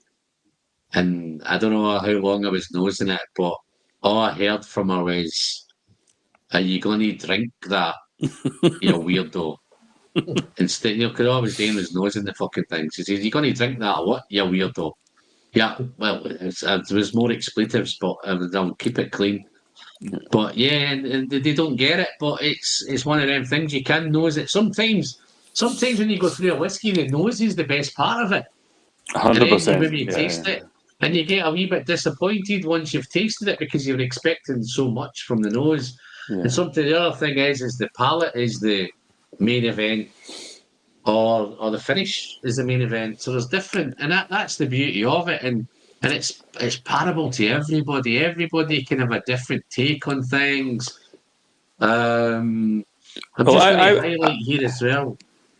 Sorry, let me go. No, everybody used to talk to me about how Bunnahabhain 12 was a good first whiskey to get involved with. And I remember trying it, and I just thought, nope, this is not for me. And actually, I didn't like the way the cork sat in it. Didn't feel like it fitted properly. I didn't like the smell of it. And it was either you or Ralphie talked about, once you go over the shoulder, it's definitely me. Yeah, it's definitely me. Wouldn't be that geezer Ralphie, man. Wouldn't be him, man. He doesn't know what he's talking about. You're better, you know what I mean? And then I remember, honestly, I just thought, I don't like this whiskey. And then I went over the shoulder, and I remember trying it thinking, holy shit, this is a different whiskey altogether. And then we were at one of my first whiskey festival was the Glasgow one last year. And one of the girls let me try the Bunnahabhain 12 cask strength. And again, it was just another world. So what I quite like is I find a distillery that I quite like, and then I just keep trying. So like just now it's Glasgow distillery for me. And I've tried some what they've got, and then all of a sudden I got the Madeira cask one recently, and honestly it's fascinating, and that's what gets me. I'm effectively known as the whiskey wanker amongst my friends, so I'm okay with that. Yeah, that's cool, man. They're just jealous. Yeah, but it is. Don't get me wrong. Jealous. People say to me, they say, "I really wish I could get into it," and I'm like, "Do you know what? Come in, I'll show you." But it's amazing what whiskey can do from when you open up the bottle to you try it and you leave it. And even bottles that I've tried over the last couple of years, I don't like that. A few bottles I've had from SMWS, hated them, and I went back to them even Christmas, and oh my god, what a whiskey! Go back later, and give them time.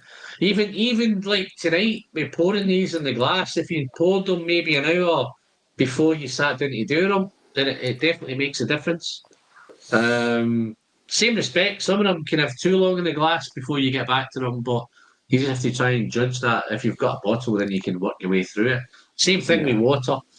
The only thing with me that I'm finding when I'm heading back to pricing a little bit, with pricing, that it's just gone mental through the roof and whatever. But that's just a fact of life. What's a Ralphie? But yeah, the pricing is just mental, and I think what I've found more lately, the back end of last year, is the indie bottles. I think there's much better value in the indies, which I never gave the indies a thought at one point. But now I'm finding I'm picking up lots of indies, maybe Kalila 10s and Palo Cortado and all that kind of stuff. And I think there's more value there. You're getting the ABVs, you're getting the non-chill filtered and the natural colour thing and all that. Whereas I think now some of the distilleries are now kind of changing their plans, and Springbank to be one, have gone back to 40%, which I think is frackers. But disappointing. They've made a decision. They've made a decision. So a lot of the distilleries now is more about numbers and spreadsheets and balance sheets and what money it's making rather than the whiskey. And I think some of the new guys are coming through with a bit of fresh air because it's like the Thompson brothers and Thompson brothers went crazy just now. Absolutely, and the Stevenson brothers at Turntable, they're up your neck of the woods. I don't know if you've come across Turntable. I tried them. But they're so yeah, lovely whiskies actually, really nice. Fantastic, and I think what you're finding there is you're getting real quality stuff and you've got enthusiasts who are running it, not kind of business people, and they're only interested in what the bottom line is and what the margins are. Whereas I think these newer guys and the younger distilleries now are realising it, the Rasses and the Ardnamurchans and all of these guys, they're kind of giving us what they seem to be targeted to enthusiasts rather than the global market. That might change as they get bigger. That's what's happened at the Glasgow distillery. They've got in people who are geeks, absolute geeks, Absolutely. and even young folk who are chemists, and they're bringing out some phenomenal stuff, and that's what we Absolutely. want. I know, and I'm not interested. I don't care. The colour used to mean something to me, and then all of a sudden you're like, I'm not going to pay whatever it would be for a Dalmore when I can get this really pale thing that's a phenomenal taste. Don't get me wrong. There must be a market for Dalmore because they're still selling enough, and if it wasn't working, they'd change it. So it still must be working for them what they do. Yeah. For me, colour's not really been an issue for me, and maybe the chill filtering thing might not be an issue as long as it's good whiskey, man. That's really all you want. If some of them are a wee bit, I think everything's got some sort of filtering on it anyway, whether it's non-chilled. But I think the States they do a lot of barrier filtering and stuff like that. There's some sort of filtering involved in everything. But the decision that Speyborn's made, that seems to be a crazy one, and I think Anok's going to go the same way as well. I think so. Yeah, and the fantastic. Anok 12, the Anok 18, and the Speyborn 15-18 are phenomenal whiskies.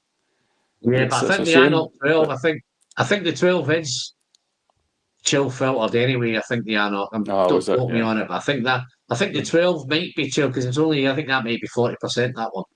Right. I think anything over that, I think the bigger ages, the 15s, the Speyborn 15, which is phenomenal. And I think the whole thing about it is because it's non-chill filtered and it's got a really nice mouth feel, and it just feels better in the mouth rather than when they filter it, it becomes that wee bit more watery and watered down, and but purely it's business. But the same thing as enthusiasts, we can walk, we can go and buy the Thompson Brothers, we can go and buy the Old Perths, we can go and get involved in North Star and other. There's enough whiskey out there where if they're not doing what you want, you can always move. Yeah, and that's the only way it'll sort itself out. But I don't think the enthusiast moving will have that big an impact on Speyborn because I think they're just going to turn it into just a supermarket. They're going to make it supermarket whiskey, and that's all they'll do. It'll just pile into supermarkets, and it'll sell by the shitload. Because if you think about it, it's going to compete with Glenfiddich 12 and Glenlivet 12, and I think it's more than capable of living with them as a supermarket whiskey. But as an enthusiast, you won't touch it. Glendronach done it. Sometimes the marketing just goes out the window, and you wonder why they do things and why they change things, and it just goes tits up, man.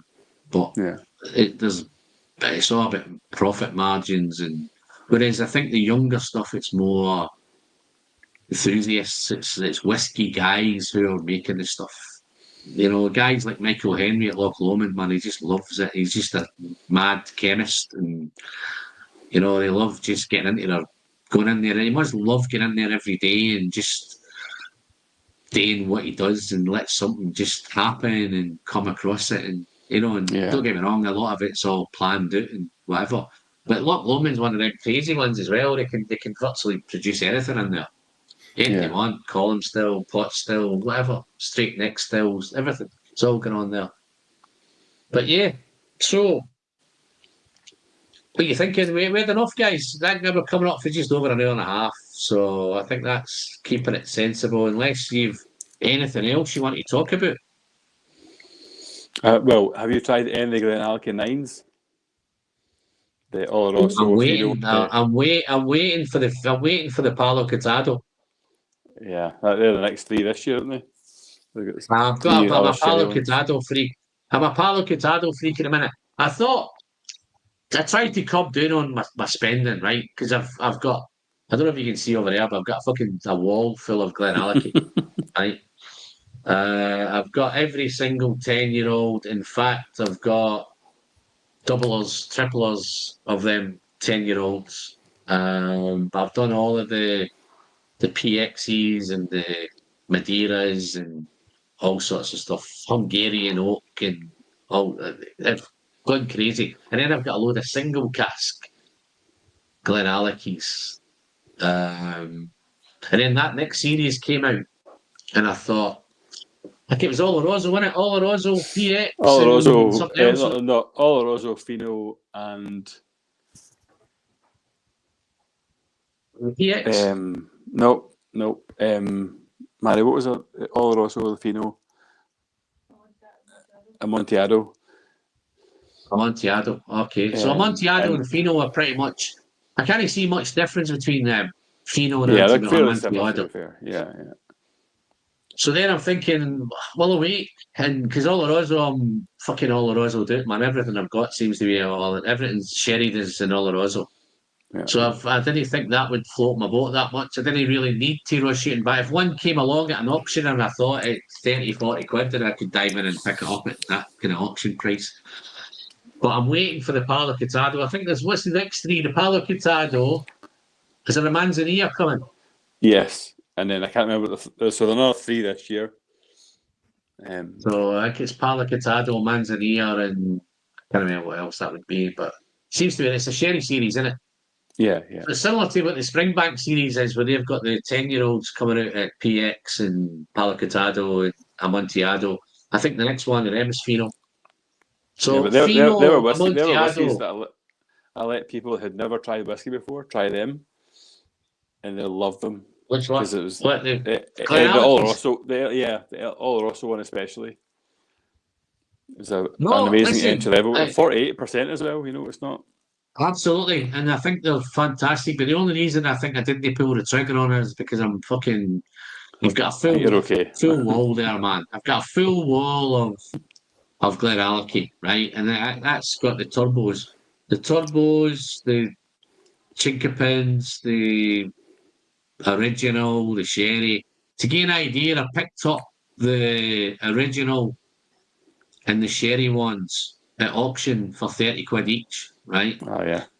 And then the chinkapin came along and I picked that up for about 35 quid. But I was bidding on 3 of them at the same time and I won all 3. So I got fucking 3 bottles of the chinkapin. Yeah. And then the turbo came along. I couldn't get a hold of the turbo. So the one came up at auction. We had the turbo, the chinkapin, the full set. So to get the turbo, I had to buy the full set. Yeah. So I'm well stacked on Miko Tor at the minute. And then Highland Hamish, to be fair to him, managed to find me the second turbos. He sent me a bottle of the second turbo, so I'm pretty well stacked on that as well. Oh, one I'm going down the road. Oh, Perth is one that I'm kind of tackling in a minute. Manzanilla, Palo Cortado, even their entry just the sherry cask one is phenomenal. And I've picked up a couple of deployment 7s. I think they're the Sherry SB. I can't remember what the club is, but there's a sherry club which they've done these deployment 7s, and I managed to pick up a couple of them for under 50 quid, which is the auctions at the minute, guys. If you're looking to pick up whiskies and you want to try something without getting stung anymore, is check out the auctions. The auctions are in my favour. And I said to some of the lads last night, the auction prices have never been better, but I'm running out of real estate. I've got no fucking space left to put anything on the shelves. Everything's doubled up, tripled up, and in boxes, and then the stuff behind it. So it's one of them, but it's tough. I'm behind the curve. 9-year-old Glenallachie and Ted's. She may be able to fill Ted in and some of that information on that. She got Oloroso, Fino, and what was the third one? Amontillado. Amontillado. Yeah, so they're nice. And they were about 55, 65 quid, something like that. And yeah, I think on their website they're about 55. I tried them. We were passing through Glenallachie, Amberlure. We tried they had them on the tastings that day, and it was so cheap to try them. And yeah, I was all in as soon as I tried them there. I thought I liked them, but again, like that, I always favour that kind of whiskey, and but yeah, maybe time to change. But I never argue with what they give me. I sent a wee blind sample set across the pond to Whiskey Nose. That's Marty at Whiskey Nose. Guys, if you don't check out Marty's channel, man, have a look. Check him out, man. He's pretty cool. Put out a couple of live streams a week, I think, and he's doing does a lot of American stuff, but time to time he tries to dabble a wee bit in Scotch. I think he likes his Port Charlottes and he likes his Bunnahabhains. And I did send him a kind of sample set over, and we did it like this. To be fair, we did it. We didn't do it live. I don't think we did it live. Did we do it live? I can't remember. We did it live on YouTube, but possibly did. We did it on his channel, I think. And we went through that lineup, and I think their favourite was the Mermaid. But yeah, I don't care. Some of the comments are kind of doing some good stuff here. Let's have a look. I don't care if whiskey has colour added. I agree with you. As long as the whiskey is good, I'll be drinking it. So yeah, pretty cool. Yeah, did you try any of you guys in the Somerton Club? Yeah, I'm in it. So I got the. I was quite disappointed when I got the English Distillery whiskies until I tried it, and it was tremendous. Is that the latest one? Yeah, that's the last one, wasn't it? Yeah, so the Christmas time you got the Oloroso one, and then if you want to double up your bottle, you could get a bourbon cask one. The two of them blew me away, and I thought maybe just because I'm very early into it, but honestly, lovely. Yeah, I think Matty's saying we did do it live. I think we did it live on his channel. I think live last summer. The time flies, man. Flies. Yeah, no, that Somerton Club, I'm signed up to it, right? But it's one of them that I always forget about it until the bottle arrives. And then there's always a surprise of what I always seem to have issues with the post when it's getting delivered. They seem to deliver it to the wrong fucking house and all that kind of stuff. And I always seem to be chasing it up. And I go and check my neighbours and it's been delivered there and all that kind of stuff. But yeah, no, it's different because I think it's a mixed bag. I don't think you can't really predict what you're going to get, and I think that's one of the good things of that Somerton Club is that again you don't know what's coming up. I think there's been a couple of ones that I've enjoyed. I think I enjoyed we did a German one. I think with the sherry cask German one. I think that was PX. Can't remember the name of the distillery. Got a Loch Lee. Loch Lee was nice. Loch Lee was good this year, yeah. Is it batch 2 Loch Lee, batch 1 Loch Lee? I can't remember which batch it was. Yeah, I think it was the bourbon one. Yeah. I think it was the bourbon one. I know the sherry one's awesome. That's a real dark sherry one. So if you like that. And then I think we've had a couple of, I'm sure there's been a couple of milk and honey ones, I think. And the Australian one was a very new one to me. That Absolutely. was quite nice at the Coastal Stones. The one that kind of disappointed me was not last Christmas, but Christmas before, when it was the old Pulteney one. And I can understand why they done it for Christmas, because it's them Christmas cake sherry notes. It was more an old Pulteney sherry, and I didn't really get on with that at the time. And I reviewed it, and I didn't get on with it. But it's one of them. I went back to it maybe 6 months later, and it was completely different. Thoroughly enjoyed it. I think sometimes we're too hasty to make a decision on things. Yeah. Whereas I think with whiskey, there's no rush. It's just a case of taking your time. So what about you, Dave? What are you buying? What are you buying? I'm buying across the board, basically. I'll tell you what, I'm going for a big phase of English whiskey, especially Wireworks. Okay. The Wireworks strain is just getting awesome. And I agree with Peter. The Glasgow is so good. I think they had a home goal when they first come out doing the 50 CLs, I think. But then they redeemed themselves because they kept the price and made no, because they listened to people. People said it's fucking not enough. But you need to hear about the bottles. Just getting better and better. So yeah, it's a mix. But like yourself, I'm doing a lot of indie stuff now because that's where the quality is, and I think that's where the price point Yeah, I think that's where the value is. I think that's where I'm going to do. I think the next I'm going to do. Well, I'm going to what we're into now. We're at the beginning of February. I think February I'm going to do a few indie bottles, and indie bottles are never great for the channel because they're either limited or they're one-offs or they're cast strengths or so people tend to find if they can't get a hold of them, then they don't tend to watch videos. But for me, it's not about the views anymore. It's just about putting out some content, sharing some whiskey out there, giving the indie guys some love. North Star needs more love. I think Turntable need it. I think Old Perth need it because, to be fair, they're putting out fantastic stuff. Even the old malt casks and some of them old malt casks out there, which are incredible stuff, man. So I'm going to do a little season. That might be, I don't know, 5 or 6 whiskies. Maybe all the videos in February will be indie bottles. Just try to put some light on the indie guys. Because I think that's where the value is. I think that's where the ABV is. I think that's where the quality and the kind of stuff that we want as enthusiasts are being delivered by them rather than the big multinational whiskey companies. Things like Glenglassaugh closing, which is mental, man. They've just went through a rebranding. That must have cost a chunk of money to rebrand it. And then mothball it for, they're saying, maybe 12 months, but pay everybody off and then bring the guys from Ben Riach to look after Glenglassaugh. It's mad. I get the point that the likes of Springbank, they're just chasing the pound note. They're looking for the mass market. Yes. To be honest, stocking it, bottom line. Just ridiculous. And yeah, they're going to be a supermarket brand, and they're going to lose it. Once you lose your reputation, and at the moment, Springbank is a fantastic dram.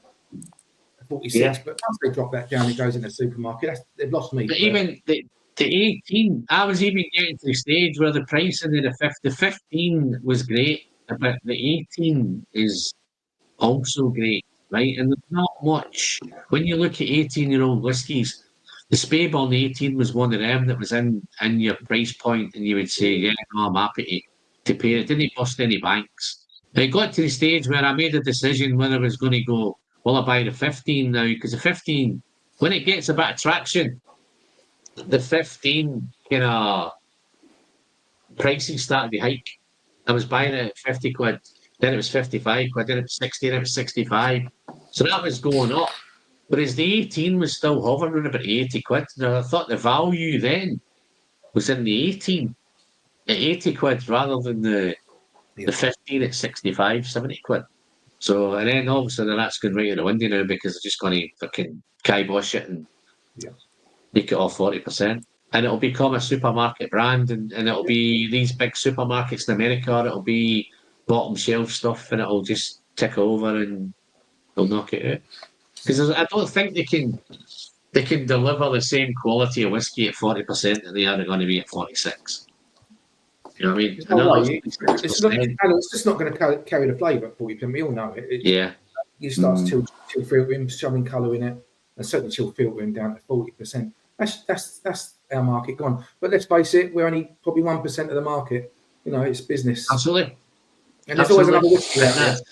There's plenty of other good whiskies. Yeah, that's where I'm thinking there's obviously too much stuff going on, but I think the newer guys that come on the scene seem to be, they'll have us in mind. They've got enthusiasts in mind. They've got, they're not looking to, whether Loch Lee and whether Ardnamurchan 10 years down the road decide that they've made their market, they've made their name, and they decide to go down that volume road, but I can't see it because they've got good people behind them. They've got the guys at Ardnamurchan, you've got the guys at Ardnahoe, you've got the Thompson brothers, you've got the Turntable, guys like Old Perth. They've got us in mind, and it's that's all we can ask for, and that's where we want to be.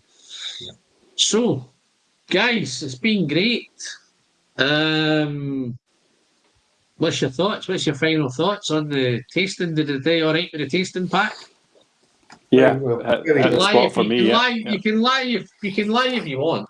You're on live TV, so I can't edit it. Yeah, no, everything. Yeah, asked me a year ago about Campbeltown whiskey, and I'll run away from it. And yeah, even tonight, The good, trying a few of them, I've opened up my mind to that. So lovely. absolutely. So the good thing I think from your point of view, Paul, is if you're getting into it and you want to try different things, this is a kind of cheaper way for you to do it.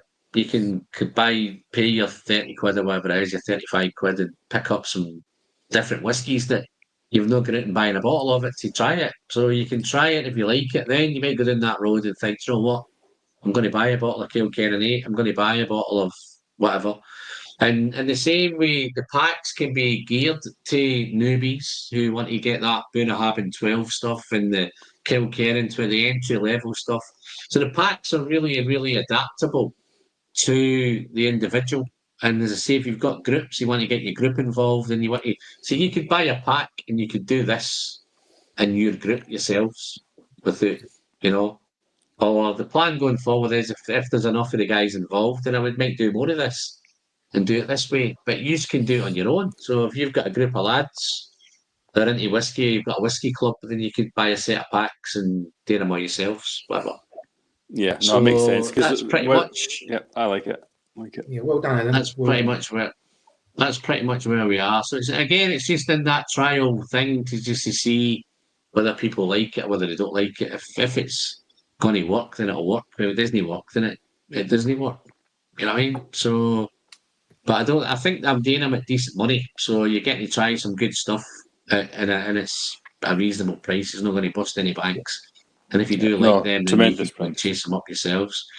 So yeah, don't get me wrong. If you want to do more expensive packs, I can do more expensive ones. Yeah, maybe some more age stuff, 18-year-olds and older stuff and all that in it. So the packs are up to you guys. Whatever you want to do, that I'm easy to do. You just need to give me a quick email and we'll figure out what you want. No, Alan, you can always throw the odd bro and Port Ellen in. You can always put a little Port Ellen in. What Ellen? Well, I might have to go again. I need to get my ladder for that again, I think. So it's just, I always put them out of reach. They're safer up there, you see. So it's, yeah, I don't know. Listen, I don't think Port Ellen's all that, man. It's no fantastic whiskey. It's just pricey whiskey. It's not the best. You could buy, I remember in the 80s, you could buy Port Ellen for 35 quid. You could buy Brona for 35 quid. Give me a nice wine works all day long. Oh, Wireworks, you're right. I think that's probably the one for me that's kind of floating my boat is the English stuff. Wireworks seem to be doing it. They seem to do it in small batch. They're not overextending. You know, I just met up with I did the Southport Festival and Wireworks were there, and I think they had a special. They had a special one that they were knocking out for about 90 quid, I think, and it was only a couple of hundred bottles, I think. I don't know if it's sold out or not, but there's the Wireworks. They seem to be doing all right. I'm just trying to think some of the other ones. Cotswold, I think, have kind of sold out a wee bit. They've kind of sold out to a big multinational. I think they had a great start in life, but they've priced themselves out. I think this year, I think a few of them will go bust. I think a few of the companies will go to the wall. Yeah. You know, Waterford's done it. Glen Glasshouse, mothballed. I don't think there'll be a lot. I think there'll be a lot more this year. Maybe hitting the skids. And if that's not a wake-up call for the industry, I'll never know what. If that's not a wake-up call, I'll never know what. Absolutely. So let's try to end on a positive note, man. So here's to the Kilkerran 8 sherry. You know. So guys, it's been wonderful. It's been a great night. Hopefully you get back in touch and get some more packs and we can do it again. But yeah, cool. I think the guys that didn't turn up tonight missed out a wee bit. I think they missed out. They haven't missed out because they've got the whiskey to drink, but I think they've missed some good company. They've missed some good guys in the chat. But yeah, guys, big thanks to everybody who's tuned in, popped in. Good to see some faces again. What's he saying, man? Please send me a couple of your next sample packs, but in plain boxes, so I can tell the wife they're vitamins. Been there. I get through a lot of vitamins. Yeah. No, I think his wife knows, man. He's got fucking as much whiskey as I've got. A wee bit on Glenglassaugh, Sandend, Portsoy are two of my favourite. They had a real revival. To be fair, Glenglassaugh, they've rebranded, and I think they were going down. They were having great news. There were great vibes. We were getting a lot of positive feedback. I think it's just a cost cutting exercise and big business kind of flexing its muscle.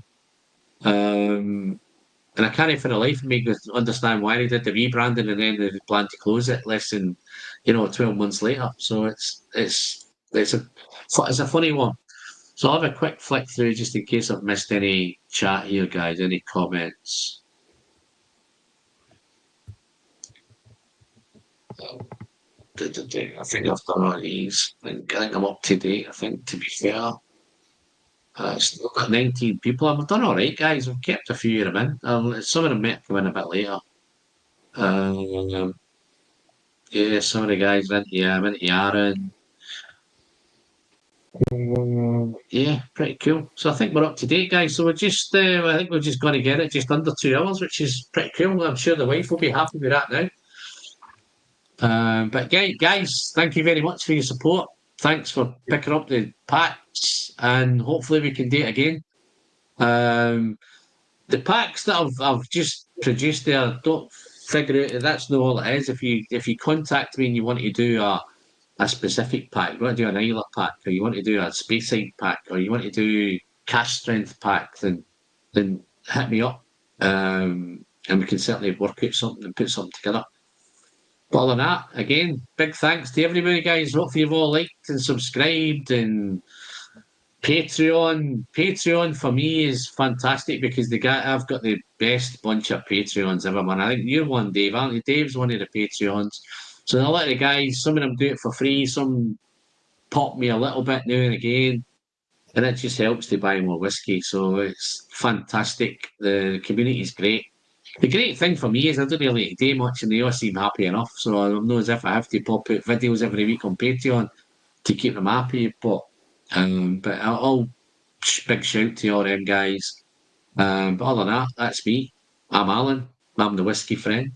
Big thanks to you two guys, in particular, for your tonight's company. And I'm just going to finish off this Kilkerran 8 and we'll head off. Good night, guys. Take it easy. Down the hatch. Cheers. Down the hatch.